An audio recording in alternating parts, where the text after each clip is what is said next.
Tout commence dans le haut nuage des cieux où un chat calme emmène son monde sur une île flottante au sommet du monde. Il tombe amoureux d'une autre chatte noire et ils finissent par se marier. En conséquence, le monde est divisé en deux, le royaume flottant du blanc et le royaume sombre et noir du noir. La Reine de Lumière dirige l'île flottante des Blancs, tandis que le Roi des Ténèbres dirige l'île sombre des Noirs. Le monde survit grâce à un équilibre où les Blancs restent sur leur île flottante et les Noirs sont sur le sol. Sur le terrain, le monde se bat avec un maître violent nommé Baal et un jeune garçon sans nom vient rencontrer ses aînés qui lui demandent s'il est prêt pour la tâche du jour et comment ils vont chasser et obtenir un repas pour tous les membres de la communauté. Espérons qu'ils pourront revenir avec des repas. Soudain, un homme vient annoncer que toute la porte est attaquée et que les monstres des ténèbres ont attaqué. Les hommes sortent en grand nombre avec toutes leurs armes et les femmes apportent leurs râteaux pour se battre.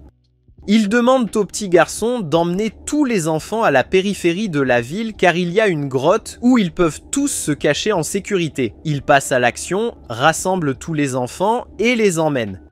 Malheureusement, il est trop faible pour protéger tous les enfants, il ne lui reste donc que 2 enfants. Ces enfants sont frères et sœurs, et l'un d'eux est attaqué par le monstre et elle est blessée. Il la porte avec sa blessure et essaie d'atteindre la grotte avec elle, mais quand il ne fait pas attention, un monstre se faufile derrière lui et tente de l'attaquer. Le dernier garçon, en essayant de protéger ses frères et sœurs, décide de se sacrifier pour le bien commun. Il va vers le monstre et se fait tuer en disant au jeune garçon d'emmener sa sœur en sécurité et de le laisser mourir. Finalement, tout le village est en ruine et plus personne n'y est. Le jeune garçon trouve difficile de penser à la vie. Il a perdu tout ce qui fait la vie et il ne pense pas que quelque chose de valable puisse encore en sortir. En conséquence, il commence à creuser un trou. Par contre, un homme âgé et faible entre dans la ville. En regardant sa carte, il pense qu'il y a des villes à proximité où il pourrait passer la nuit. Mais quand il s'approche, il voit qu'il n'y a plus aucune ville là-bas. Il voit le jeune garçon dans un trou et lui demande des informations sur les villes à proximité. Le garçon lui demande où il va et lui dit qu'il n'y a plus de villes existantes, que toutes les villes sont maintenant en ruine et qu'elles ont été détruites.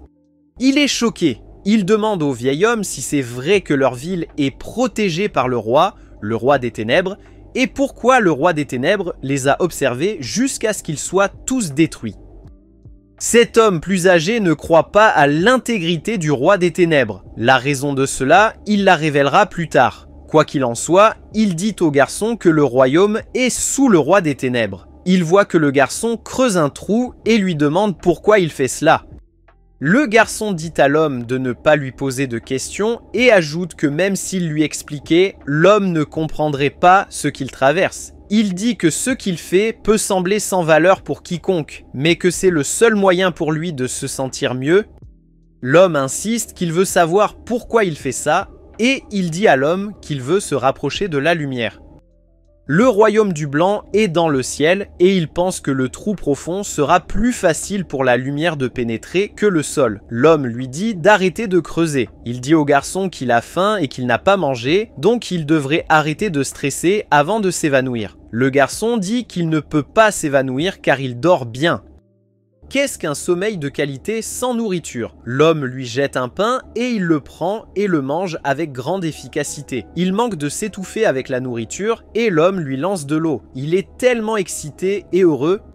L'homme lui demande de sortir et de se reposer, mais quand il refuse, il lui lance une épée. L'homme lui demande pourquoi il creuse un trou alors qu'il pourrait faire de son mieux pour aider la situation. Il croit que ce n'est pas à lui d'aider et qu'il peut à peine faire cela. L'homme se présente comme Skiers et demande à ce garçon son nom, mais le garçon dit qu'il n'a pas de nom. Tout le monde l'appelle comme il veut, alors les skieurs peuvent l'appeler comme ils veulent. Les skieurs sortent aussi son épée et commencent à se battre. Le garçon se demande ce que font les skieurs et si les skieurs ont l'intention de lui apprendre à se battre parce qu'il ne veut pas apprendre combien de monstres il peut combattre seul. Les skieurs lui disent que personne n'est là pour le sauver. Le garçon réalise également qu'il ne peut pas se battre contre les skieurs et essaie d'arrêter, mais les skieurs se demandent pourquoi il a pris l'épée en premier lieu. Finalement, les skieurs arrêtent le combat et disent qu'ils ne savaient pas que la fin serait si heureuse. Le garçon demande comment il sait qu'il ne veut plus se battre. Le garçon dit qu'il veut toujours combattre les skieurs, mais les skieurs l'informent que c'est la fin de sa vie. Il explique en outre qu'il est le prince des ténèbres et qu'il s'est battu contre le roi des ténèbres pour prendre la direction du royaume parce qu'il a compris que les choses ne se passent pas comme elles devraient. Cependant, il n'a pas pu vaincre le roi des ténèbres et, ayant été affaibli, il cherchait un endroit idéal pour mourir, sans savoir qu'il aurait une fin aussi heureuse avec le jeune garçon. Il lance son épée au garçon et dit qu'il l'a choisi comme le prochain prince des ténèbres et roi. Il lui dit d'aller à la ville et de visiter son manoir et quiconque verra cette épée avec lui le reconnaîtra. Le garçon refuse de partir, mais il dit qu'il a vu son jeune lui-même dans ce garçon. Il lui dit que le monde n'est pas tel qu'il devrait être et qu'il a besoin de quelqu'un pour l'aider à changer le monde. Il l'informe également qu'un grand chevalier est dans ses quartiers, nommé Valas. S'il prouve qu'il est grand, Valas le suivra. De plus, Valas est très loyal envers quiconque il souhaite, et si Valas propose de l'accompagner, Valas le suivra jusqu'au bout du monde. Les skieurs meurent, et le jeune garçon voyage seul en ville. Pendant ce temps, le royaume des Blancs subit également des violences. Des guerriers et des monstres du royaume des ténèbres ont été envoyés pour les tuer, ainsi que toutes leurs armées, y compris la reine de la lumière elle-même, la reine Iris. La mage et la chef de la nuit, Shima, Fusée et d'autres guerriers notables rejoignent le combat tout en implorant de l'aide du protecteur des runes. Juste après la fin de la guerre, Fusée rentre chez lui et retrouve son jeune frère Théo qui est ravi de le voir, et Shima motive également tous leurs guerriers et leur dit qu'ils devraient se reposer et se préparer pour leur prochaine guerre. Elle part et rencontre Fusée et ils entrent dans la maison pour parler d'Iris. Fusée demande à Shima si elle a obtenu ses pouvoirs du diadème sur sa tête et si elle pense qu'Iris pourra vaincre le roi des ténèbres avec ses pouvoirs. Ils admettent qu'elle est puissante, mais elle ne peut pas s'épuiser, car si elle le fait, elle pourrait perdre la vie. Fuse conseille à Shima de ne pas avoir cette conversation en public, car cela pourrait être diffamatoire pour la reine. De plus, le serviteur d'Iris la voit après la guerre, et il constate qu'elle a l'air faible et fatiguée. Il demande si elle a épuisé ses pouvoirs et lui conseillant de se reposer, mais elle n'arrive pas à dormir, alors elle se rend aux ruines du progénitor pour implorer de l'aide et de la protection. Sharma vient à sa rencontre. Iris appelle Shima grande sœur et révèle qu'avant de contester la reine de lumière contre Shima, elle et Shima se sont entraînées ensemble et que Shima a été l'une des personnes qui l'ont aidée à devenir plus forte. Shima rappelle à Iris qu'elle est maintenant la reine et celle qui a gagné le combat entre elles, donc elle est sûre qu'elle mérite la position. Elle demande à Iris si elle se souvient de la dernière reine de lumière et à quel point son visage était souriant quand elle a regardé la compétition. Ils admettent tous les deux que les souvenirs de la reine de lumière s'estompent et ils espèrent tous que la guerre finira vite et que le roi des ténèbres changera d'avis. Iris dit qu'elle sait que lorsque le prochain roi des ténèbres viendra, le monde deviendra un meilleur endroit. Mais Shima lui demande si elle pense toujours qu'elle sera en vie d'ici là. Iris révèle qu'elle ne se soucie pas d'être en vie ou non, elle espère que le monde deviendra un jour sûr pour tout le monde. Plus tard, le jeune garçon arrive au royaume et demande le manoir des Skiers. Le chevalier qu'il trouve à la porte lui demande où il a trouvé cette épée, et avant qu'il ne puisse expliquer, le chevalier commence à se battre avec lui. Il découvre immédiatement que le chevalier pourrait être Valas, et il demande au chevalier s'il est Valas. Valas admet que c'est son nom et demande des nouvelles de Skirs, mais il dit que Skirs est mort. Valas devient violent et attaque le garçon, et le garçon tombe. Il s'approche et lui dit qu'il sait que le garçon n'aurait pas pu tuer Skirs parce qu'il est faible. Le garçon se présente comme le prince des ténèbres. Le prochain roi, Valas, se moque de lui demandant s'il pense pouvoir accomplir tout cela tout en étant dans les ruines comme ça. Mais le garçon lui dit courageusement qu'il peut le faire même s'il est dans les ruines car il connaît ses pouvoirs et ses capacités. Valas croit en lui et promet de le suivre. Il le laisse également dans les quartiers de Skirs. Dans le royaume de Blanc, le garde annonce que leur porte ouest est attaquée par les Bâles. Iris dit à Shima de contacter les autres mages pour se battre et ordonne également à Fuse d'emmener les chevaliers au combat. Shima utilise son diadème pour atteindre tous les mages qui reçoivent également son avertissement et se réveillent pour combattre. Ils se mettent en route vers leur position. Baal a hâte de se battre contre Iris et il cherche dans toute la ville pour la trouver. Quand il voit certains des mages, il essaie de les effrayer en leur demandant d'envoyer Iris à la place de se suicider en le combattant. Ils ont utilisé leur magie contre lui, mais aucune de leurs attaques ne l'affecte. Il les combat en premier, détruisant tout le toit où il se trouve. Il part de là et voit des chevaliers dirigés par Fuse. Il va à leur rencontre et leur demande encore une fois de ne pas perdre leur vie en se battant avec lui et qu'il devrait amener Iris. Il refuse de répondre et tire des flèches sur lui. Il est sur le point d'intervenir contre eux lorsque Lord Elancha apparaît pour se battre en leur faveur. Ils apprécient Elancha et disent qu'ils reviendront dans la ville et protégeront les autres villageois. Quand Baal voit Elancha, il reconnaît Elancha comme le chef des elfes qui commande 3 esprits différents, feu, eau et terre. Elancha demande à ces esprits de se battre et Baal anticipe également leurs attaques. Quand ils attaquent, Baal les complimente en disant qu'ils font du bon travail, mais ajoute qu'ils ne sont pas suffisants. Il essaie de lancer son attaque et quand Elancha voit sa capacité, il crie pour que ses esprits reviennent. Il se rend compte que Baal est plus fort qu'il ne l'avait imaginé, et il commence à transpirer et pense à comment il survivrait. Heureusement, il voit Iris. Iris se tient contre le mur et elle voit certains de ses citoyens morts. La dernière citoyenne vivante prie pour elle et elle part se battre. Elle avertit Baal que si elle se bat contre lui, elle ne lui permettra pas de rester. Mais Baal est également prêt pour toutes ses attaques. Pendant ce temps, sur le chemin de Fuse vers le royaume, il affronte 2 hommes et suppose qu'ils sont des chevaliers du royaume des Noirs. Il les confronte, demandant pourquoi ils sont lâches, et ils utilisent le fait que Baal les combat pour contre-attaquer.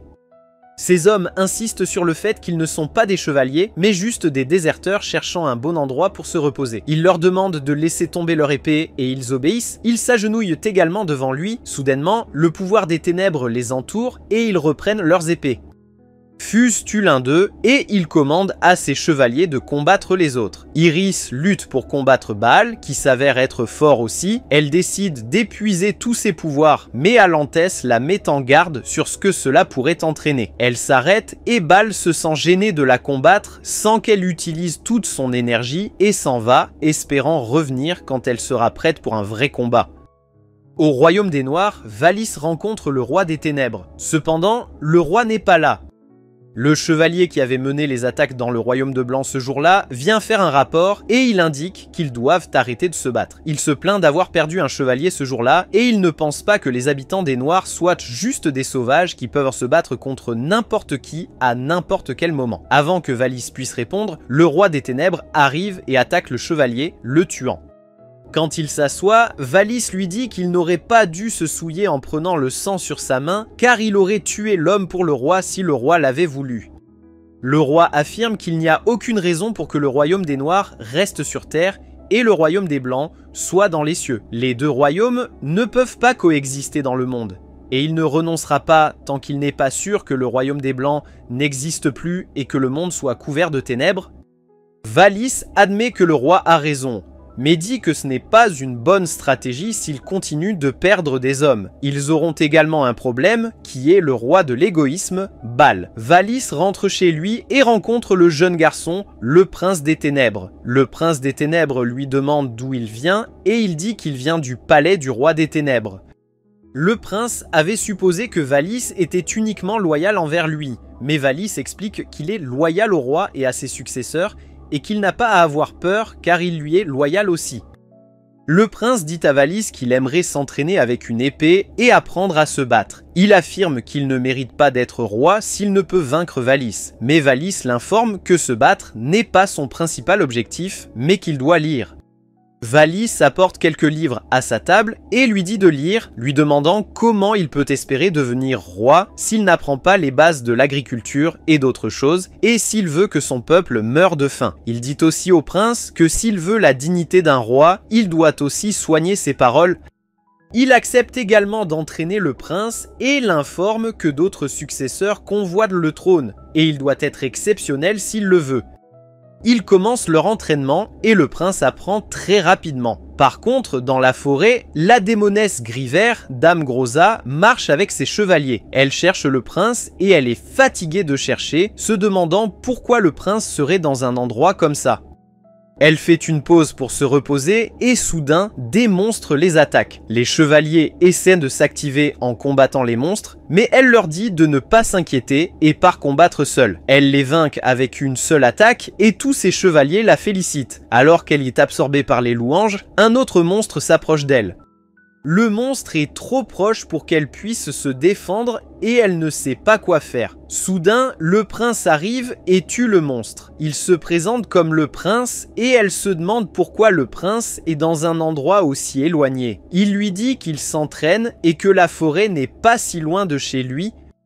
Comme elle n'a plus grand chose à dire, il essaie de partir. Groza est tellement captivé par son allure séduisante qu'il faut que ses chevaliers la rappellent à la réalité avant qu'elle ne se souvienne qu'elle le cherchait et qu'elle veut lui dire quelque chose. Elle le rappelle et lui demande si elle peut le voir et qu'il parle. Elle l'informe d'une compétition entre lui et tous les autres successeurs et lui dit que s'il gagne, il sera considéré comme le vrai prince et il aura l'épée, la grande épée des Noirs. Il regarde l'épée qu'il a reçue de Skiers et Groza se demande s'il a un attachement particulier à cette épée. Quoi qu'il en soit, il prévoit de se joindre au combat.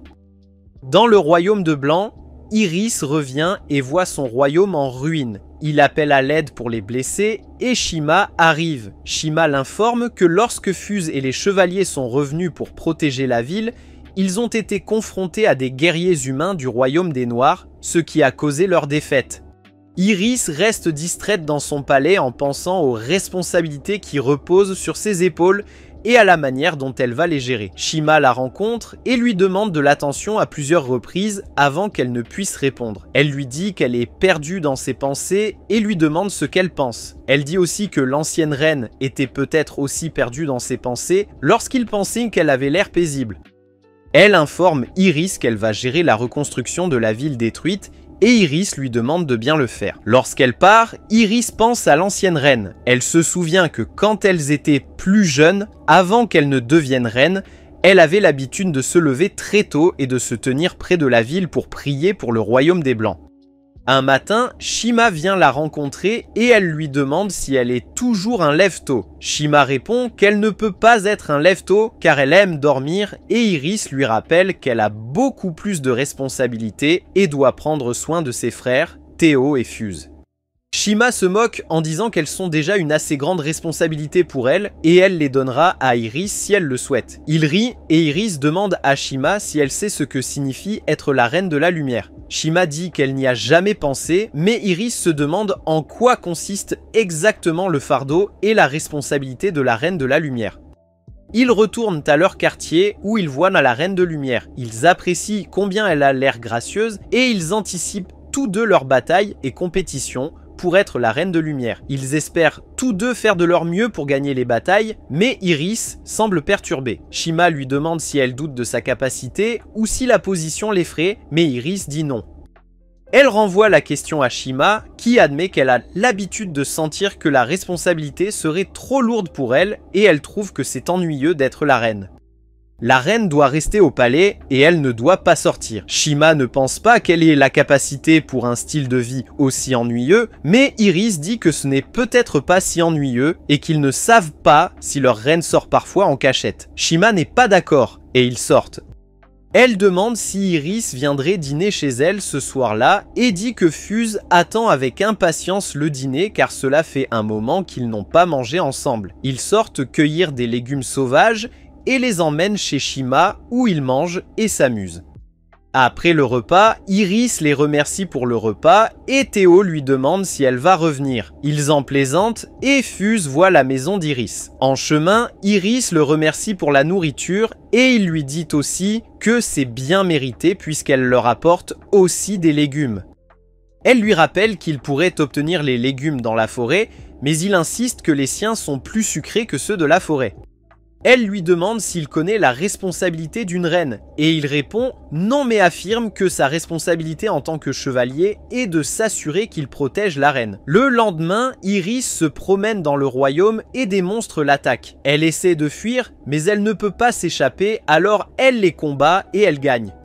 Soudainement, elle entend la voix de la déesse de la lumière. Elle lui dit que la reine de lumière est la dernière née des plus mauvaises et qu'elle doit faire une marche de solitude. Ce jour-là, Iris promet qu'elle fera cette marche quoi qu'il arrive. D'un autre côté, Valis informe le prince qu'il doit se battre, selon leur doctrine familiale. Il lui dit qu'il va voir le roi, mais il est sûr que le prince va gagner et il fait confiance au prince. La compétition commence et Groza annonce que la compétition débutera par une guerre entre tous les princes et les monstres et que les deux derniers princes s'affronteront en duel.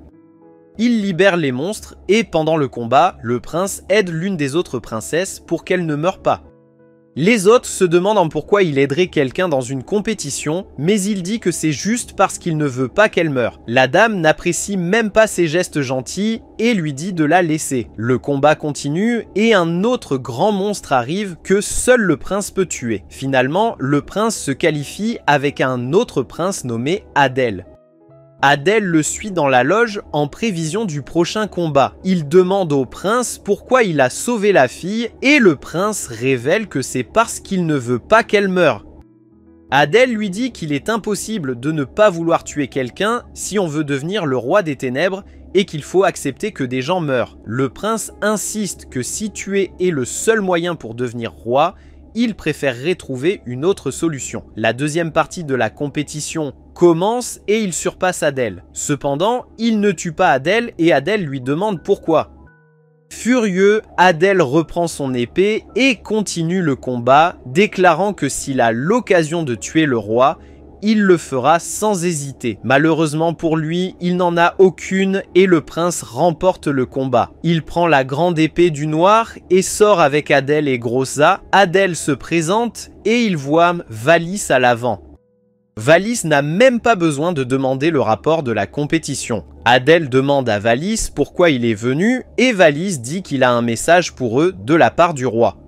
Les deux successeurs qualifiés doivent apporter un message au royaume de Blanc pour le roi. Pendant ce temps, le prince a également la même question qu'Iris avait en tête. Il se demande sans cesse quel est le rôle du roi des Noirs alors qu'Iris prend son épée et va regarder son royaume. Ils commencent leur voyage vers le royaume de Blanc et prennent un bateau qui vole dans le ciel.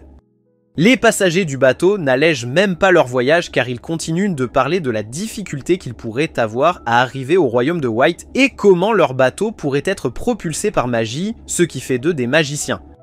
Comme le bateau n'a même pas de fenêtre, les invités, Groza, Adel et le prince, restent sur le pont pour mieux voir leur voyage. Lorsqu'ils arrivent presque à destination, Groza se demande comment se déroulera la mission et s'ils pourront livrer la lettre.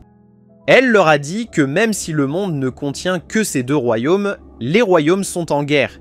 Et peu importe comment cela semble, ils ne sont pas amis, donc ce serait insensé de prétendre que tout va bien. Elle demande au prince s'il pense qu'il sera capable de délivrer le message, et le prince dit que même s'il ne pense pas être capable, il pense qu'il peut faire le travail d'un envoyé et qu'il délivrera la lettre. Adel intervient. Il dit au prince qu'il n'a pas de bonnes compétences en communication et qu'il est même un peu timide. Alors qu'est-ce qui lui fait penser qu'il pourrait transmettre le message? Le prince pense qu'il peut le faire et Adel lui rappelle que les deux royaumes sont en guerre. Il propose que, puisqu'il est meilleur en communication et que la manière dont la communication se déroule déterminera s'ils rentreront chez eux ou non, alors il propose d'être le convoi pendant que le prince prétend être son garde.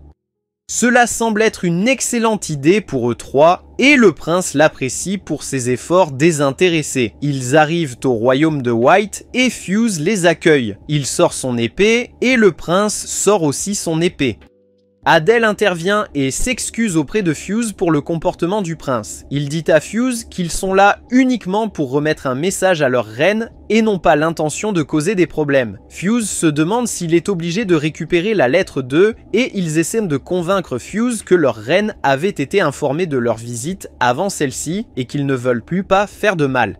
Il supplie Fuse de déposer ses armes, mais Fuse refuse, affirmant que les gens des Noirs sont des lâches qui feraient n'importe quoi pour obtenir ce qu'ils veulent. Adel essaie de convaincre Fuse en lui disant qu'ils ne sont pas tous comme ça dans le royaume des Noirs et même les citoyens souffrent à cause du comportement de leur roi égoïste qui croit avoir le monde entre ses mains. Ils ne peuvent rien y faire. Il peut même tuer ses citoyens, sans parler des gens des Blancs. Et Adel dit aussi que si le roi meurt et qu'un autre roi prend le relais, le monde sera plus paisible pour que tous y vivent.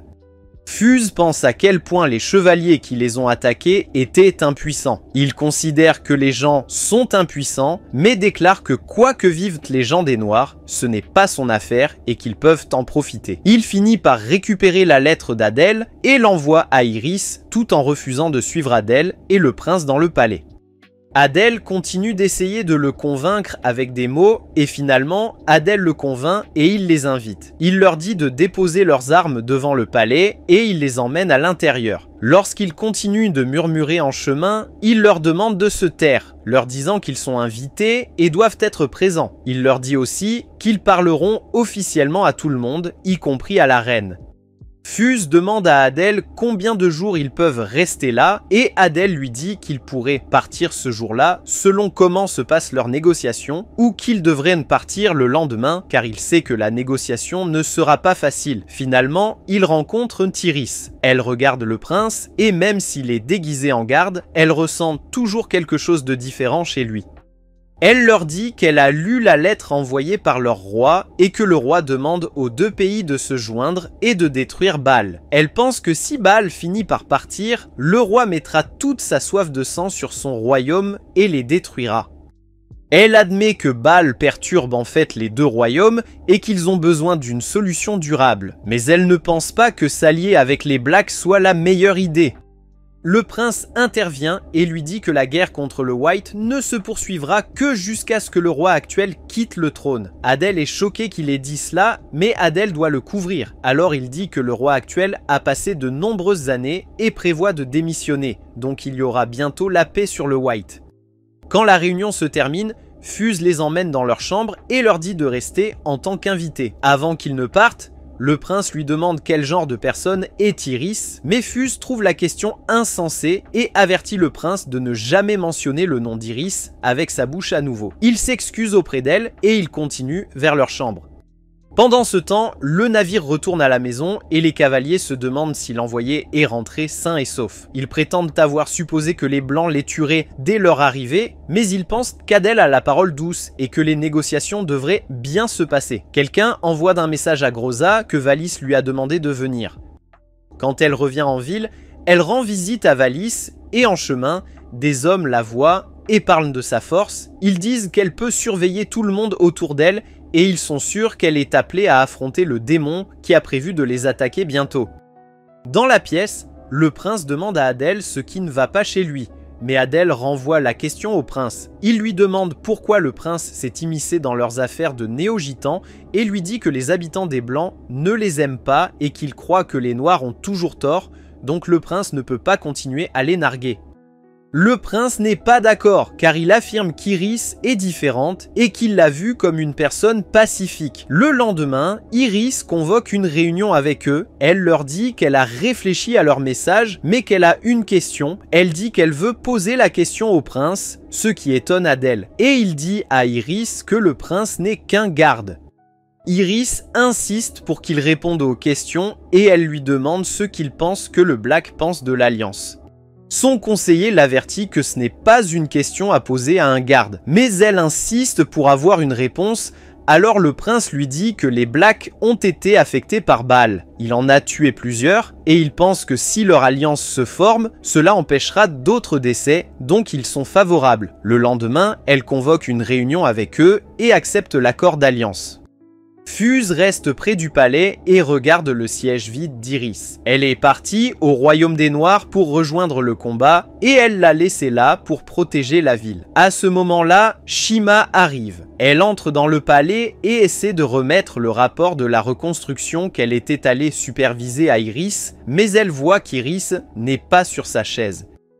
Elle demande à Fuse où est Iris et il lui dit qu'Iris est partie au royaume des Noirs. Il lui donne la lettre qu'il a reçue d'Adel et du prince et lorsqu'elle la lit, elle révèle qu'une partie de la lettre indiquait que l'envoyé devait être retenu captif au royaume des Blancs jusqu'au retour d'Iris, afin qu'il puisse assurer que les Noirs libéreront Iris en toute sécurité. En conséquence, Fuse dit à Shima qu'il reste au palais pour protéger celui-ci au cas où Adèle et le prince voudraient en y faire un acte malveillant. Elle rapporte également que la reconstruction se passe très bien. Fuse lui dit qu'il pense que l'envoyé n'a pas de mauvaises intentions et qu'il se repose simplement. Shima est impatiente de rencontrer les envoyés, mais elle dit qu'elle est fatiguée, alors elle demande à Fuse de les présenter plus tard. Dans le royaume des Noirs, Iris arrive et vole autour. Un marchand vend à son acheteur, et après que l'acheteur soit parti, il ressent quelque chose d'étrange dans la ville. Il sent que quelque chose de mauvais veut arriver ce jour-là, et à peu près au même moment, il voit Iris voler dans le ciel, et il dit à sa femme de fermer le magasin, car il vaut mieux qu'il ne soit pas dans cette situation.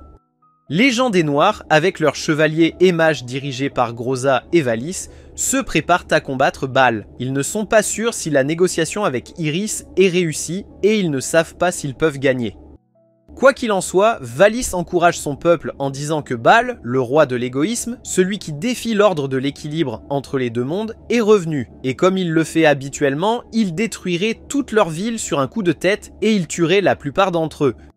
Il n'a aucune raison pour la guerre et il aime détruire, alors ils sont censés le contrer et sauver leur ville. Il admet que cela peut être difficile pour eux de le faire, mais c'est leur responsabilité de se battre pour leur ville et ils le feront. La guerre commence et des monstres noirs sont envoyés à Baal. Ils l'ont frappé, mais il utilise ses mains pour les repousser, leur disant qu'ils sont trop petits pour se battre contre quelqu'un comme lui. Il confronte également Groza et ses mages. Groza lance des flèches sur lui et son corps en métal brise toutes leurs flèches. Elle est effrayée mais elle se motive à aller bien et elle dit à ses mages d'envoyer la prochaine volée de flèches. Baal rit d'eux, leur disant que des choses aussi stupides ne peuvent pas le pénétrer. Il va détruire le bâtiment sur lequel il se trouve, mais Groza survit heureusement en sautant du bâtiment. Ils envoient aussi des piliers de feu vers lui et il admet que c'est un excellent plan, mais ces piliers ne suffisent non pas à le tuer car il peut voler autour d'eux. Valis lui dit qu'ils ont plus de pouvoir entre leurs mains et cherche à l'attaquer physiquement, mais il dit qu'il est temps qu'il riposte et il est sur le point de lancer une attaque qui détruira la ville. Le roi des ténèbres arrive en premier. Il évacue tous ses citoyens du champ de bataille car il sait que s'ils continuent à se battre, ils mourront. Baal l'apprécie pour sa grande hache, mais dit que ce n'est pas suffisant. Il appelle Baal le roi de l'égoïsme et Baal lui demande pourquoi il lui a donné un tel nom. Il prétend qu'aucun autre nom ne peut convenir à Baal, car il n'est rien d'autre qu'un démon qui défie l'équilibre de la vie. Baal ne se soucie pas du nom. Il dit qu'il n'aime pas être appelé un démon ou un monstre, mais il ne pense pas non plus que le roi des ténèbres mérite le plaisir de le nommer. Il conseille au roi des ténèbres d'essayer d'apporter de la lumière dans sa vie s'il sait qu'il veut se battre. Alors que le combat commence, Iris arrive, apportant un bracelet blanc pour retenir Baal. Baal ne s'attendait pas à ce qu'elle soit là, il lui demande ce qu'elle fait et se moque du roi des ténèbres pour avoir avalé sa fierté et invité Iris à se battre pour lui. Le roi des ténèbres s'en fiche, il prétend que tout ce qui l'intéresse est l'équilibre du monde. Et s'il l'obtient en détruisant Baal, il détruira Baal. Il se met en route pour capturer Baal dans sa prison éternelle. Mais Baal se demande pourquoi il n'est pas tué à la place. Baal découvre ce que le roi des ténèbres pourrait vouloir de lui en entrant dans la prison. D'un autre côté, Iris a épuisé tous ses pouvoirs et elle a à peine assez pour retourner au royaume de Blanc. Au royaume de Blanc, Adèle rencontre Shiwa et il la taquine en disant qu'il ne s'attendait pas à ce que la chef des mages dans une si grande communauté soit aussi jolie. Elle remarque ses flatteries et l'arrête. Soudainement, le prince voit Iris voler faiblement et il court pour la porter avant que Shiwa et Fuse la remarquent. Il la dépose et Shiwa remarque qu'elle a épuisé ses pouvoirs. Alors elle ordonne à Fuse de l'emmener au palais et dit au prince et à Adèle de rester dans leur chambre. Shiwa remarque qu'Iris s'est connectée aux runes, prenant sa force physique. Pendant qu'elle s'occupe d'Iris, elle demande à Fuse de raconter à Adèle et au prince le rapport de la guerre pour qu'ils puissent revenir. Dans la chambre du prince, il est préoccupé par la santé d'Iris, tandis qu'Adèle vient le taquiner en disant qu'il aime Shiwa et qu'il sait que le prince préfère Iris. Le prince lui dit qu'ils ne sont pas dans la meilleure position pour avoir ce genre de conversation, et alors qu'il est sur le point de partir, Fuse entre. Le prince demande à Fuse des nouvelles d'Iris, mais Fuse lui crie qu'il n'a pas le droit de demander des nouvelles d'Iris. Il leur dit qu'Iris ira bien et rapporte que la guerre est terminée, donc ils peuvent rentrer. Ce soir-là, Groza rentre chez elle fatiguée et épuisée. Elle rencontre soudain Valis, qui lui dit que Celerbal a fait beaucoup de bien à leur royaume, et il sait qu'elle est fatiguée, mais elle a encore un message à délivrer au royaume de la droite. Il lui donne une lettre à apporter au royaume de Blanc, et alors qu'elle part, elle se souvient du prince des ténèbres. Groza s'éloigne, énervée qu'il ne lui ait même pas permis de prendre un petit repos après la guerre qu'elle venait de terminer et qu'il l'envoie immédiatement dans le royaume de White. Elle reconsidère cependant sa colère quand elle pense au fait que le prince est dans le royaume de White et que, lorsqu'elle arrivera au royaume de White, elle le verra là-bas. C'est le matin dans le royaume blanc et les Tanuki étoilés blancs s'amusent en volant joyeusement dans le ciel. La reine Iris va mieux et appelle Adèle et le prince. Elle déclare que la guerre est terminée et Adèle la remercie pour avoir rejoint la guerre, mais elle affirme ne pas avoir le droit de prendre tant de gloire car elle n'a guère fait beaucoup et n'a prêté qu'un peu de son pouvoir tandis que les Noirs ont beaucoup perdu. Il y a eu la destruction de vie et de propriété et elle espère qu'ils se rétabliront bientôt. Adèle lui demande de ne pas s'inquiéter. Il lui dit que les Noirs sont composés de deux espèces différentes. La première est celle des humains et la seconde est celle des monstres. Les monstres peuvent se battre sans crainte car ils ont la capacité de se régénérer. Il mentionne aussi que le monstre préfère le royaume des Noirs car il aime l'obscurité. Elle admet qu'elle est au courant de leurs monstres et prie pour que, lorsqu'ils soient recréés, ils obtiennent l'esprit de lumière. Adèle apprécie la façon dont elle prend les habitants de Black sans discrimination et il promet que lorsqu'il retournera dans son royaume, il parlera au roi et le suppliera de cesser sa guerre contre les Blancs pendant un certain temps afin qu'ils puissent vivre en paix. Puisqu'il leur a déjà dit que le roi des ténèbres tue quiconque va à son encontre ou le conseille, Fuse lui demande s'il est sûr que c'est une bonne idée, car il pourrait perdre la vie dans le processus. Mais il pense qu'il vaut mieux essayer que de ne rien faire, alors il va tenter sa chance. À ce moment-là, un messager annonce qu'un autre messager est venu du royaume des ténèbres.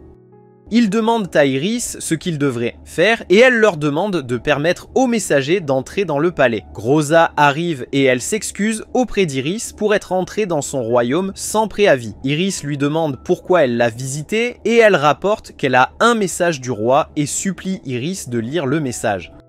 Quand Iris le lit, elle voit que le roi des ténèbres demande une prolongation de la paix entre les deux royaumes, afin que le royaume des ténèbres ait suffisamment de temps pour reconstruire son royaume et revenir à la normale.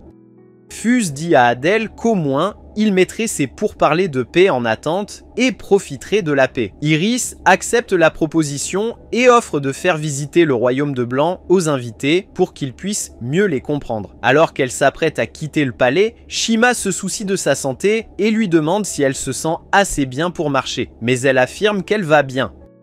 Ils sortent du palais et voient Théo près de l'arbre. Il salue ses frères et sœurs et leur demande qui sont les trois invités. Ils lui disent que ce sont des invités du royaume des ténèbres et il a tellement peur qu'il se cache derrière Shima. Ils lui disent que ces gens sont bons et qu'ils ne lui feront rien, alors il sort et admet qu'il pourrait y avoir de bonnes personnes dans le royaume des ténèbres aussi. Ils ont l'occasion de parler et il lui demande ce qu'il fait là. Il révèle qu'il essaie de guérir le Tanuki étoile qui est blessé. Il y va et utilise la magie pour guérir le Tanuki étoile, ce qui amène Fuse à lui demander où il a appris cela. Il dit à Fuse que Shima lui a appris, mais Fuse soutient qu'il ne devrait pas apprendre à être mage quand il a dit qu'il voulait être chevalier. Il répond en plaisantant qu'il ne veut plus être chevalier car s'il le fait, il deviendra le commandant et rétrogradera Fuse au poste de vice-commandant. Il rit à ses blagues en regardant les Tanuki étoilés jouer. Groza commande que leurs Tanuki étoilés blancs sont mignons et jolis. De plus, ils sont obéissants, alors que ceux qu'ils ont dans le royaume des Noirs ne sont qu'une nuisance, bien qu'ils soient mignons aussi. Iris est excitée de les rencontrer, mais on lui dit qu'il n'y a rien de mignon chez eux et qu'ils sont juste noirs et laids.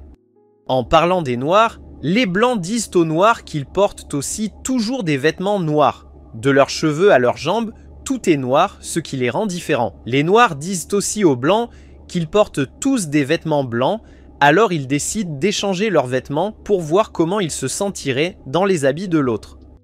Fuse échange ses vêtements avec Adèle et ils ont tous les deux l'air bien dedans, tandis que Shima va changer de tenue avec Groza. Cependant, dans la cabine d'essayage, il voit qu'Iris veut aussi participer. Mais comme elle ne peut pas donner ses vêtements à une invitée, Shima suggère qu'elle porte les vêtements de Groza pendant que Groza porte ceux de Shima. Ils sortent tous les deux magnifiquement et demandent au prince de choisir qui il aime et il dit qu'ils sont tous les deux beaux. Il retourne chez Shima pour jouer aux échecs et Adèle gagne plusieurs fois contre Fuse. Comme il commence à se faire tard, Shima propose c'est emmener les invités dans leur quartier, mais Iris refuse parce qu'elle apprécie leur compagnie. Elle se plaint qu'elle ne s'est pas amusée autant depuis longtemps, et même Théo dit que depuis qu'elle est devenue reine, elle n'a pas pu venir dîner chez eux à nouveau, et elle doit rester au palais pour s'occuper du royaume. En conséquence, Adèle propose qu'il continue à jouer jusqu'à ce que Fuse gagne, ce à quoi Fuse n'est pas d'accord parce qu'il sait qu'il pourrait ne pas gagner. Ils continuent à jouer jusqu'à ce que leur estomac commence à gargouiller de faim et Shima propose de cuisiner pour eux. Adèle attend avec impatience son repas, espérant qu'il sera meilleur que ceux qu'il avait mangés à cet endroit. Cependant, quand il goûte, ils se plaignent qu'il manque de sel et que c'est fade. Groza a apporté un des repas des Noirs et quand elle le donne aux gens de blanc, ils se plaignent que la nourriture est trop salée. Ils réalisent que s'ils veulent coexister en paix, ils devront faire plus de compromis. Le prince prend la nourriture des Noirs et l'ajoute au ragoût des Blancs et la mange. Quand il le fait, il voit que ça a un goût tellement bon, les autres l'essaient aussi et ils l'adorent. Il mange la combinaison des deux ragoûts jusqu'à ce qu'il termine toute la marmite. Il parle de plus de nourriture et Fuse confesse qu'un autre plat est meilleur que celui qu'ils viennent de manger, c'est le ver sauvage qu'Iris cueille elle-même. Le ver sauvage est un aliment commun également disponible dans le royaume des Noirs, mais le prince dit qu'il aimerait goûter le ver sauvage dans le royaume des Blancs, car il sait qu'il profiterait de beaucoup plus de lumière là-bas, et pourrait être plus délicieux. Quand Iris entend cela, elle demande qu'ils cueillent le ver sauvage ensemble, mais il lui rappelle qu'il est tard, alors il décide de le faire le lendemain. Cependant, le prince a du mal à dormir cette nuit-là. Il se tient dans le couloir et Groza vient à sa rencontre. Elle lui demande ce qu'il en pense et s'il peut lui dire, il lui confie qu'il pense qu'Iris est juste une personne ordinaire sans problème et elle lui dit aussi qu'il est comme Iris. C'est une personne ordinaire, donc il mérite d'être le roi des ténèbres. Elle espère qu'il le fera bientôt avant le roi et lui promet son soutien chaque fois qu'il en aura besoin. Il l'apprécie et elle lui dit de dormir tôt car ils iront cueillir des fruits sauvages verts le lendemain. D'autre part, Iris trouve aussi le sommeil difficile et continue de penser à quel point sa journée est aventureuse. Le lendemain matin, tout l'équipage, dirigé par Iris, se rend dans la forêt pour chercher des légumes. Elle est tellement excitée qu'elle continue de courir et est pressée. Shima dit qu'il n'y a pas de raison de se presser car les légumes n'attendent personne, mais elle affirme qu'elle est excitée et veut être là. Ils arrivent à la forêt et les Noirs se demandent si c'est là qu'ils cueillent leurs légumes verts. Iris leur dit qu'il y a plusieurs endroits pour obtenir des légumes verts, mais elle préfère cet endroit parce que les légumes verts y reçoivent plus de lumière et ils sont meilleurs. Elle leur montre comment ils peuvent cueillir les légumes verts et Adèle suggère qu'ils se divisent en groupes pour rendre la cueillette plus amusante. Les autres acceptent la suggestion et Fuse rêve qu'il ira cueillir des légumes avec Iris. Et Groza rêve aussi qu'il pourra cueillir avec le prince. Cependant, lorsqu'ils demandent à Adèle comment ils comptent partager leur aventure, il prévoit qu'ils devraient se répartir en un groupe de blancs et de noirs afin qu'ils se rencontrent bien et mieux. Groza n'a pas l'air à l'aise avec l'opinion, mais elle finit par accepter puisqu'elle n'a pas le choix. Ils se demandent comment ils vont former les groupes et Fuse insiste sur le fait que, pour des raisons de sécurité, il doit suivre Iris. Iris intervient et leur dit que, avant de faire cela, elle a des choses à leur dire concernant la cueillette des légumes verts. Ils doivent faire attention à s'assurer que certains des légumes verts qu'ils ramassent ne sont pas trop mûrs pour ne pas être amers. Elle leur montre comment ils vont couper les arbres et obtenir les feuilles. Et ils réalisent qu'elle est la meilleure parmi eux. Ils planifient donc qu'il est préférable qu'elle ne rejoigne aucun des groupes et qu'elle reste là en tant que spectatrice indépendante. En conséquence, Adèle se regroupe avec Shima, Groza se regroupe avec Fuse et le prince se regroupe avec Théo. Ils continuent à chercher des légumes. Pendant qu'ils cherchent, Adèle essaie de se familiariser avec Shima, mais elle ne semble pas réceptive à ses gestes gentils. Quand il lui dit qu'ils doivent mieux se connaître, elle admet et ils commencent à chercher. Ils voient une plante verte qu'Adèle trouve très jolie, mais Shima ne sait pas si elle est comestible. Adèle pense qu'ils n'ont pas besoin d'être sûrs et qu'ils pourraient simplement l'accueillir et vérifier plus tard, mais Shima insiste qu'il vaut mieux appeler Iris et demander son avis avant de l'accueillir. Adèle leur dit qu'ils sont tellement différents dans leur ville et qu'ils ont le respect et le besoin de demander l'avis de la reine avant de faire la plupart des choses. Mais Shima ne ressent pas le même besoin. De la même façon. Elle pense que ces choses relèvent de l'opinion personnelle, ce qui n'est pas obligatoire. Le prince va aussi avec Théo, et quand il voit un verre dont ils ne sont pas sûrs, il appelle Iris pour confirmer. Elle vérifie et leur dit qu'il est comestible, alors elle leur dit de le cueillir. Quand Théo prend les devants, elle demande au prince si elle peut rester avec eux et cueillir avec eux, et il l'invite. Alors qu'il parle, il touche par erreur ses mains et s'excuse immédiatement. Pendant ce temps, Fuse est en alerte toute la journée. Il tient son épée et sa main reste sur son épée, ce qui fait se demander à Groza pourquoi il a si peur. Il lui dit qu'il doit être conscient de son environnement à cause d'Iris et doit s'assurer qu'elle va bien. Elle va vérifier les autres et il lui dit qu'il pense que les Noirs se font plus confiance et qu'ils n'ont pas peur les uns des autres. Elle lui confie que la raison pour laquelle elle est comme ça, c'est parce qu'elle fait confiance au prince. Elle sent qu'il a la capacité de diriger leur ville et qu'il peut le faire.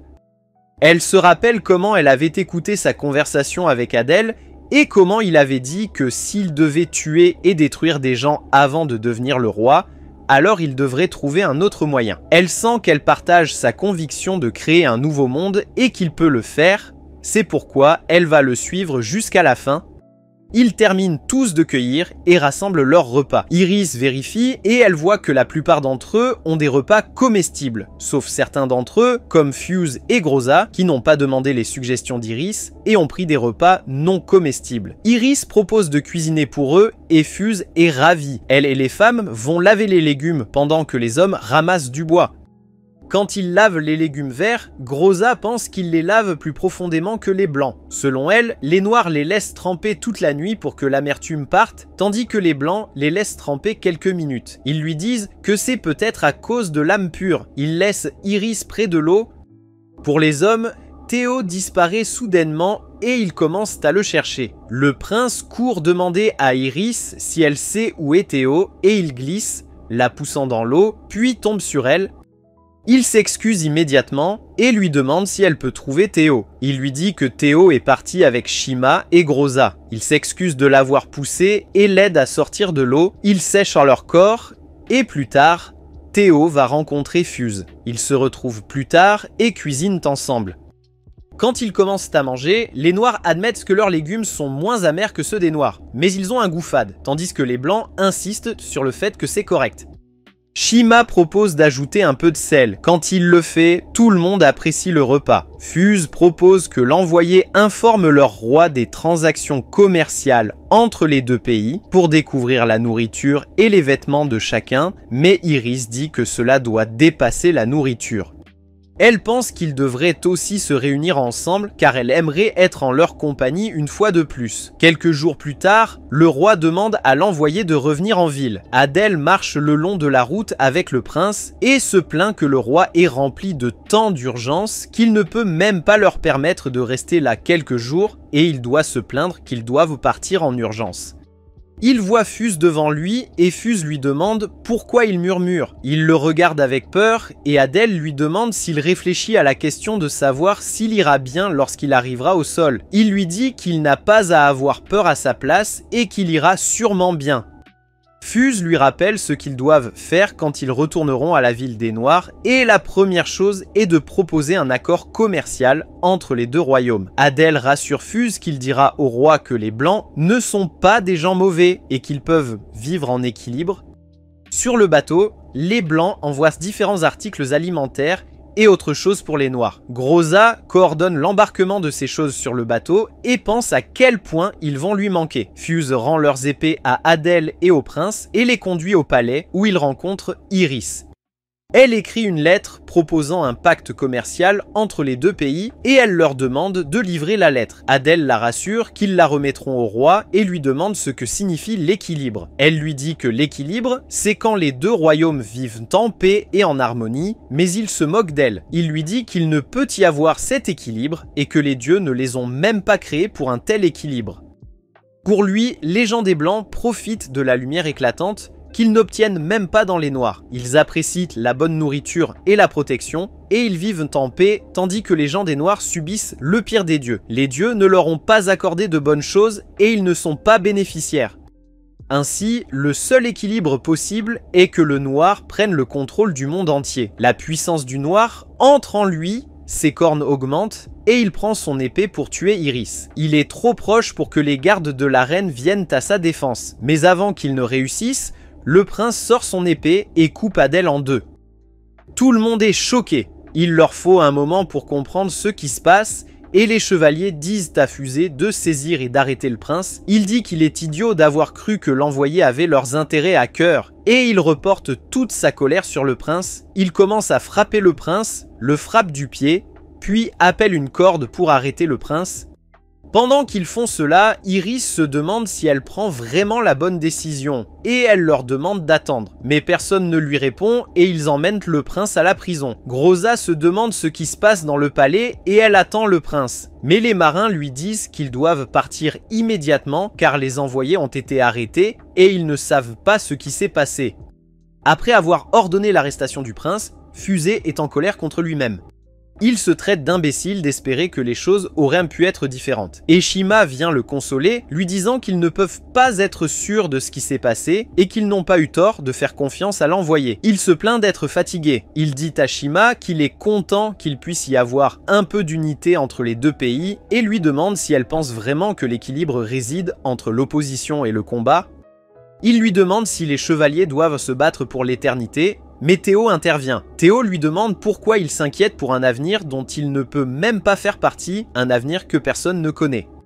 Personne n'a vécu jusqu'à l'éternité, et il est sûr qu'ils ne pourront pas vivre jusque-là non plus, alors pourquoi s'en faire? Il leur parle d'une dispute qu'il a eue avec ses voisins la veille, et même si la dispute n'est pas terminée, il sait qu'elle se terminera bientôt car ils ne peuvent pas continuer à se battre.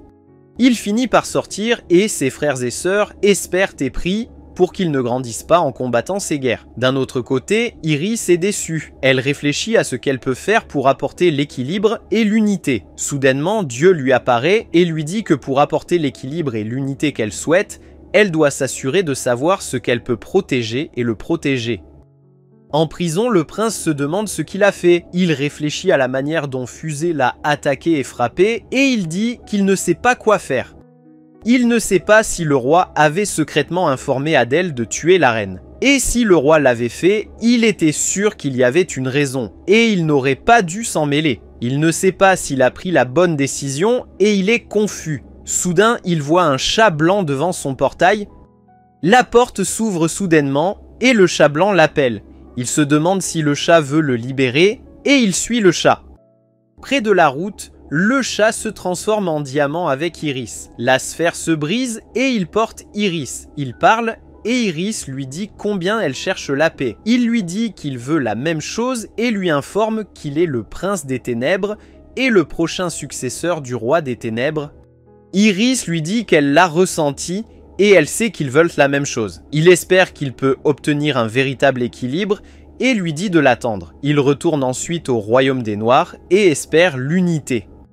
Iris s'éloigne pensant à lui. Elle parle de comment il a toujours été là, mais il était décontracté. Dès qu'elle l'a vu, elle a su qu'il était le prince, mais en voyant comment il se comportait et agissait, elle avait peur qu'il ne soit pas capable de supporter tout le fardeau du roi comme il devrait et qu'il ne puisse pas être le vrai roi. Quoi qu'il en soit, elle avait le sentiment qu'elle n'aurait pas l'occasion de lui parler en privé avant son départ. Et elle est heureuse d'avoir finalement pu lui parler. Elle se souvient quand il lui a dit qu'ensemble, ils apporteraient la paix au monde et il lui a promis de l'aider. Elle s'accroche à sa promesse et espère qu'il pourra tenir sa promesse. Les noirs commencent à attaquer les blancs à nouveau et Iris part se battre. Elle termine son combat et retourne au palais où Shima et Fuse rapportent que plusieurs monstres rôdent autour de leur ville. Ils sont partout et ils pensent qu'ils peuvent attaquer d'un coup. Elle leur dit qu'ils devraient dire aux chevaliers et aux mages d'être en alerte et qu'elle serait également à son meilleur devoir. Elle irait aider toute ville qui est attaquée, mais elle sait que si elle part, le central sera attaqué. Alors elle dit à Fuse de tenir le terrain dans le palais et de les protéger contre de telles attaques.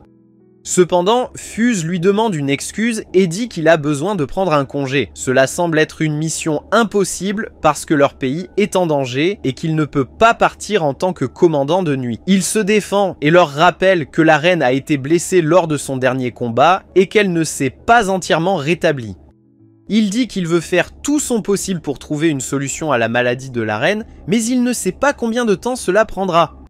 Bien que la raison pour laquelle il veut partir semble justifiée, ce serait trop risqué pour eux de le laisser partir. Ils refusent de le laisser partir et la reine insiste sur le fait qu'elle ira mieux et qu'il n'a pas à se faire du souci pour elle. Elle leur dit de s'entraîner avec leurs équipes et de s'assurer qu'ils sont prêts pour une attaque. Devant le palais, Fuse dit à Shima qu'il pense vraiment ce qu'il a dit et qu'il doit partir pour trouver la solution à sa maladie, mais Shima ne soutient pas non plus son départ. Elle lui demande avec qui il a l'intention de laisser les chevaliers et il demande si elle peut prendre la responsabilité à sa place. Elle se demande comment elle mènerait les mages et les chevaliers ensemble et lui rappelle que c'est impossible, mais il demande s'il peut confier la tâche à Théo à la place.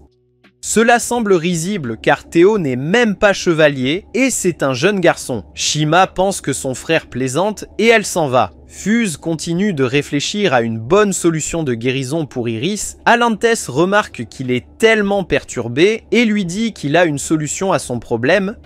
Il lui dit que le corps de la reine va bien, mais que ses forces ne se sont pas encore réunies avec les pouvoirs qu'elle utilisait pour lutter contre Bol. En conséquence, elle a besoin d'un endroit où l'énergie positive qui devrait la guérir est en abondance. Et s'il lui en apporte une portion, elle sera guérie immédiatement, au lieu d'attendre le processus naturel.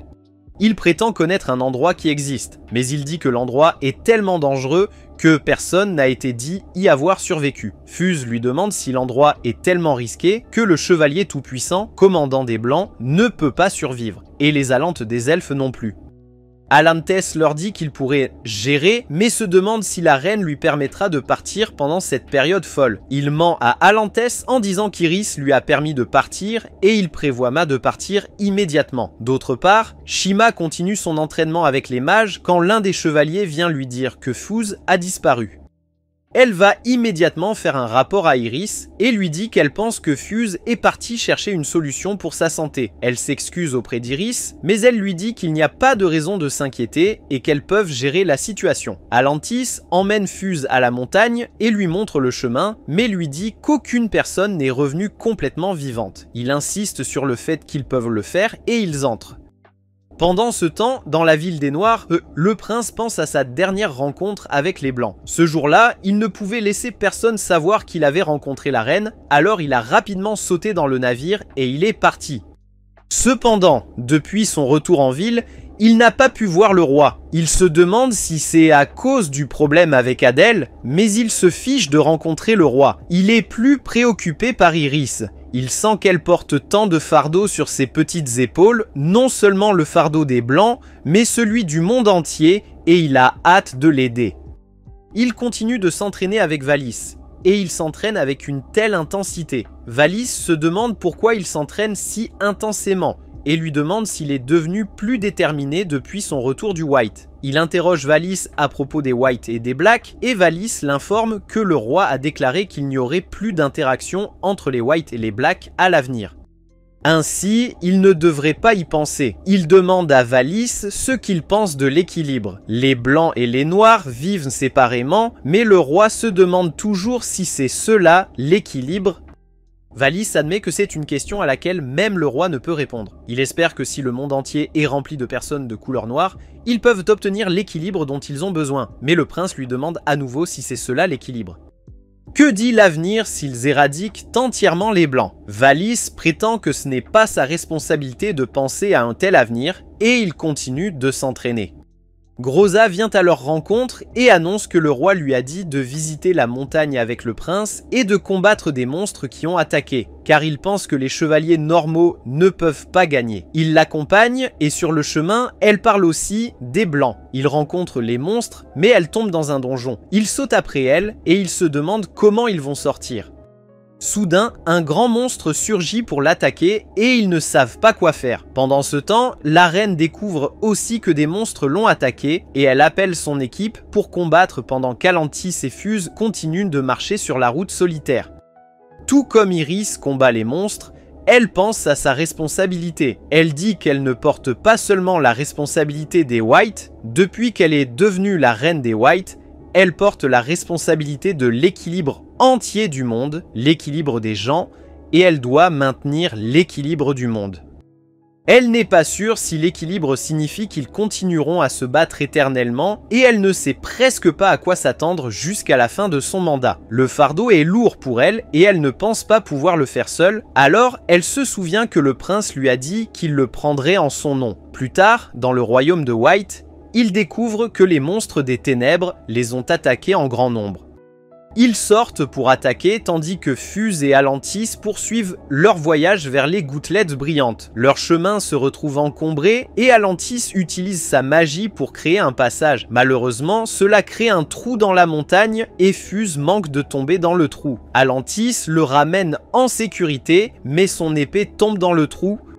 Il apprécie Alantis et ils poursuivent leur voyage. Dans la ville de White, Iris a du mal à combattre les monstres seuls et Shima est également affaiblie. Lorsque certains monstres affrontent Shima et ses mages, elle trouve difficile de les vaincre et Iris doit attaquer d'en haut.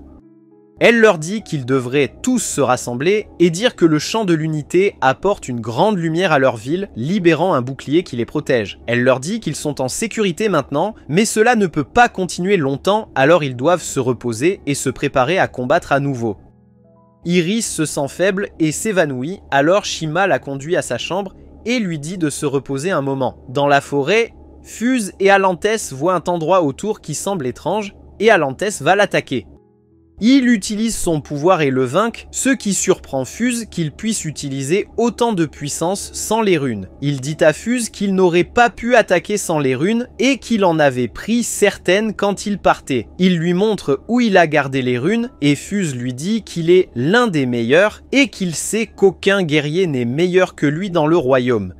Ils continuent leur voyage. Et ils arrivent presque à leur destination. Ils voient une entrée fermée à l'endroit et Alante détruit l'entrée et entre dans l'endroit. Ils voient le ruisseau de gouttelettes brillantes et Fuse court pour récupérer les gouttelettes. Mais Alantes l'arrête et lui dit que l'endroit est en fait très acide et qu'il détruirait tout ce qui y entre.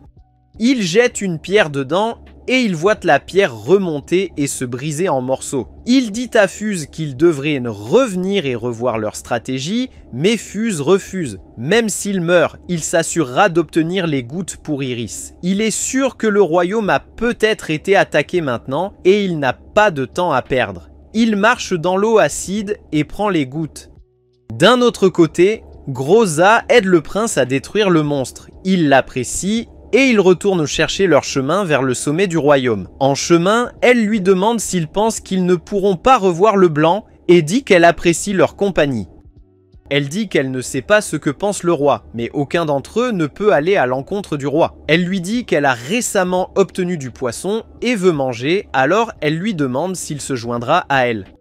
Il est d'accord pour la rejoindre et ils vont chez elle. Dans la maison, elle le remercie d'avoir accepté de venir et va à sa rencontre. Elle lui prend les mains et lui dit qu'elle sait qu'il a de très bonnes intentions pour le royaume et elle veut l'aider.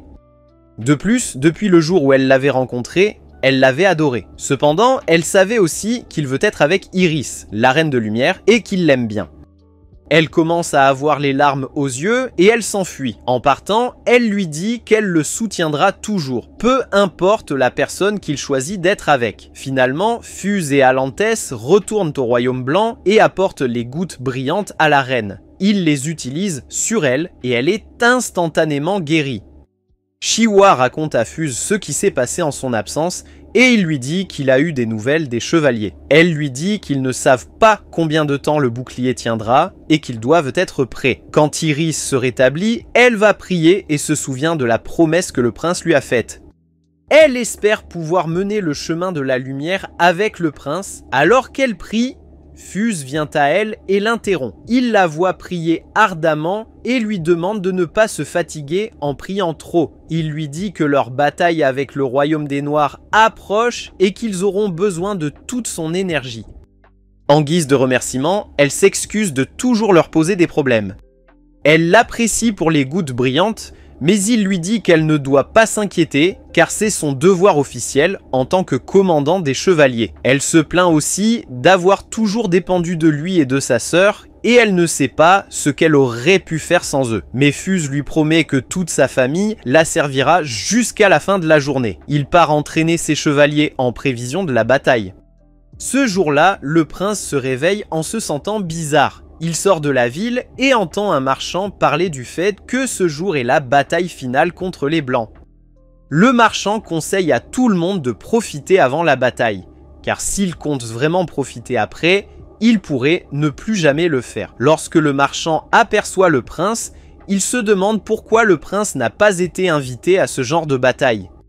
Il demande au prince s'il s'est rebellé et le prince dit non, et il se demande pourquoi ni le prince ni Groza n'ont été invités. D'autres enfants viennent rencontrer le prince et lui demandent ce qu'il pense de la bataille. Ils affirment que leur mère a dit qu'ils devaient gagner parce que l'île flottante du Blanc a empêché leurs vêtements de mourir aussi vite que possible. Alors leurs parents ont dit qu'ils allaient gagner.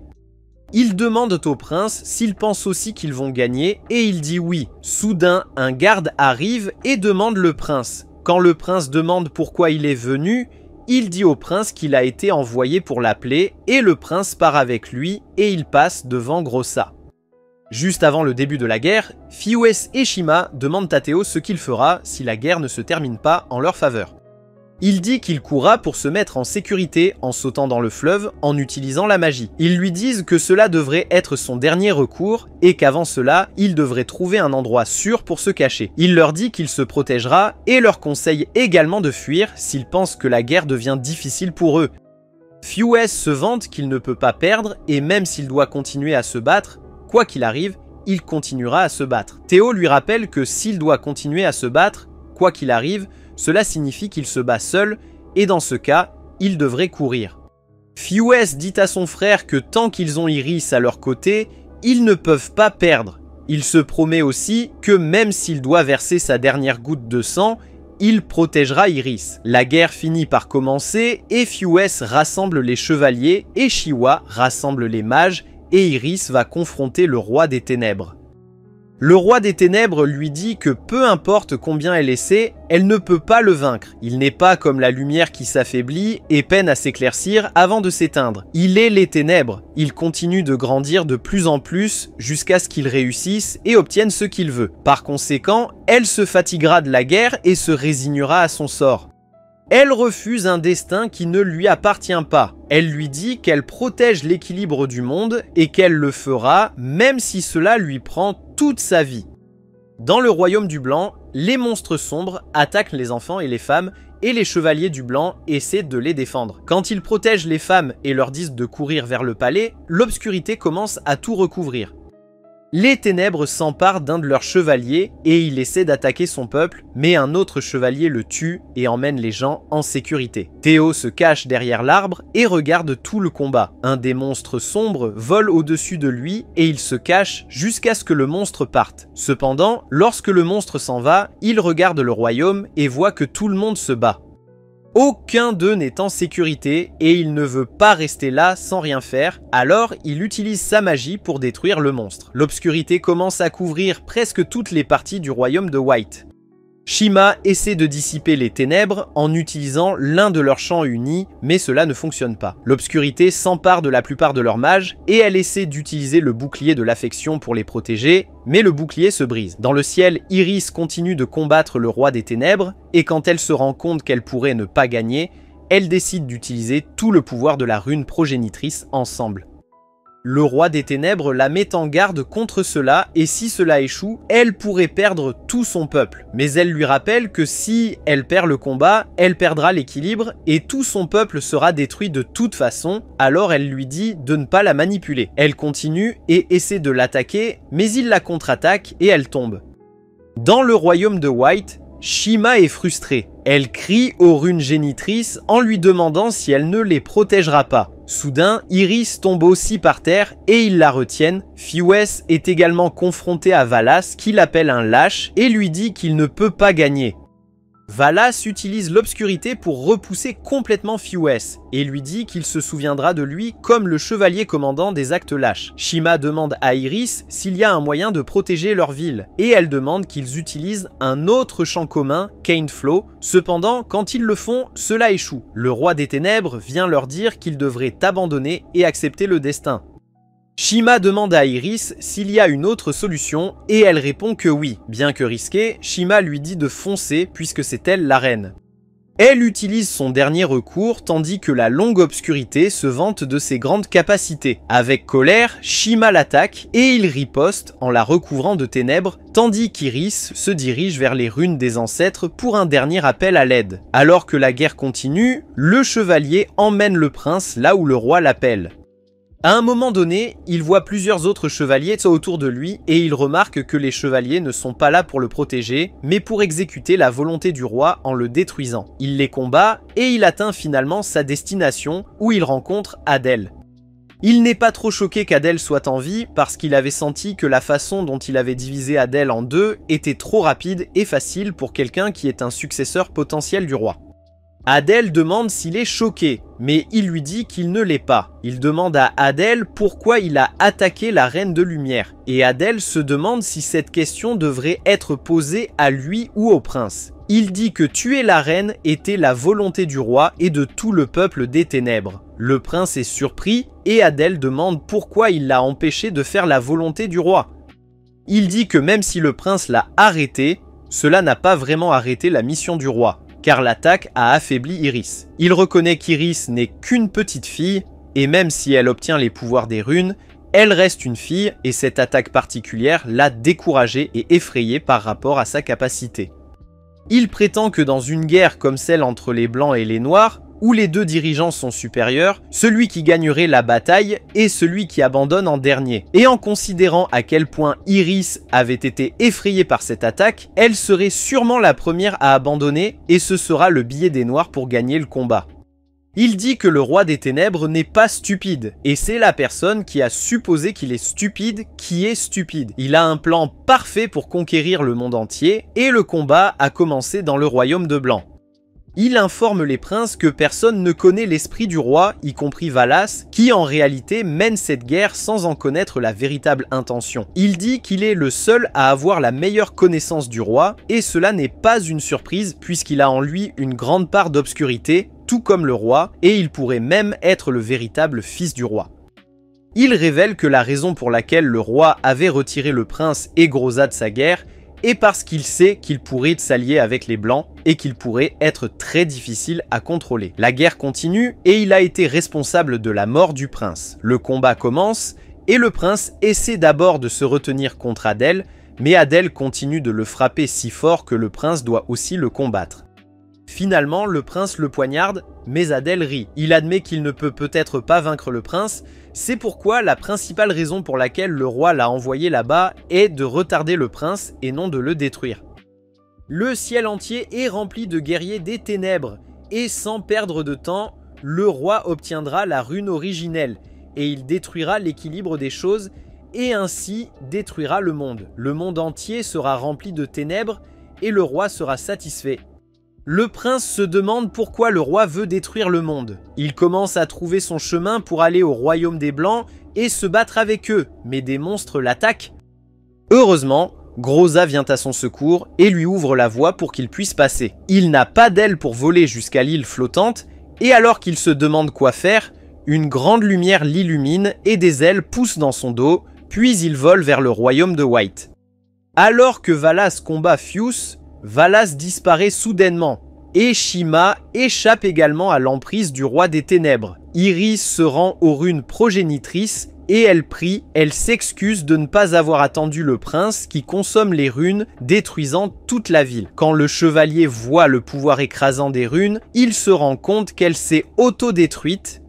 Le prince y vole également, mais il est trop tard. Il poignarde le roi des ténèbres et le détruit alors qu'ils anticipent ce qui pourrait arriver aux deux royaumes.